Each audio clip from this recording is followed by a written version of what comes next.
Halloween ایک مغربی تہوار ہے جو ہر سال 31 اکتوبر کو منایا جاتا ہے۔ اس دن لوگ مختلف ڈراؤنی شکلوں میں کپڑے پہنتے ہیں، گھر سجاتے ہیں اور بچے ٹرک اور ٹریٹ کے نام سے گھروں کے دروازوں پر جا کر مٹھائیاں مانگتے ہیں۔ ہالووین کی ابتدا تقریباً 2000 سال پہلے قدیم آئرلینڈ اور اسکاٹ لینڈ میں ہوئی۔ اس زمانے میں کیلٹک لوگ ایک تہوار مناتے تھے جسے ساوین کہا جاتا تھا۔ ان کا عقیدہ تھا کہ 31 اکتوبر کی رات مردوں کی روحیں واپس زمین پر آتی ہیں اور زندہ لوگوں کو نقصان پہنچا سکتی ہیں۔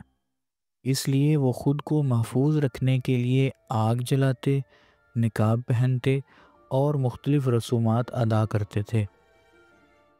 بعد میں جب عیسائیت پھیلی تو چرچ نے اسی دن کو آل ہالوز ایو کہا، جس کا مطلب ہے مقدس لوگوں کی شام۔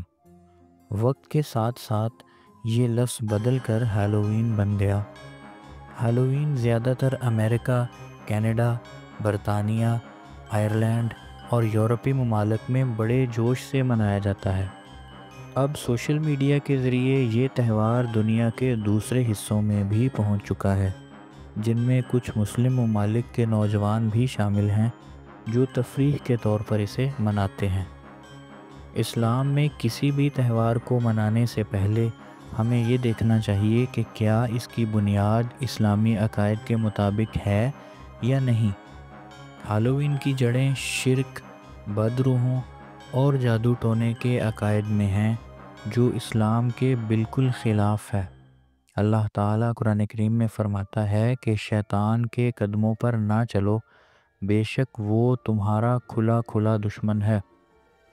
حضور صلی اللہ علیہ وسلم نے بھی فرمایا ہے کہ جس نے ہماری اس شریعت میں کوئی ایسی نئی بات پیدا کی جو اس میں نہیں ہے تو وہ رد کی جائے گی۔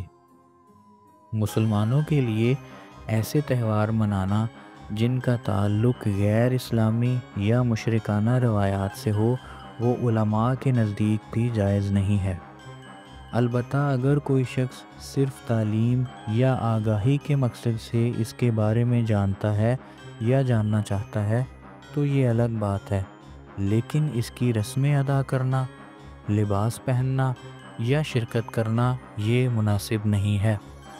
تو خلاصہ یہ ہوا کہ ہالووین ایک غیر اسلامی مغربی تہوار ہے جس کی بنیاد قدیم مشرکانہ عقائد پر رکھی گئی تھی۔ ایک مسلمان کے لیے بہتر یہ ہے کہ وہ اپنی اسلامی روایات اور تہواروں مثلاً عید الفطر اور عید الاضحیٰ وغیرہ کو فخر کے ساتھ منائے۔ یاد رکھیں، ایک مسلمان کی پہچان اس کی ایمانداری، سادگی اور اسلامی طرز زندگی میں ہے، نہ کہ مغربی فیشن یا تہواروں کی نقالی میں۔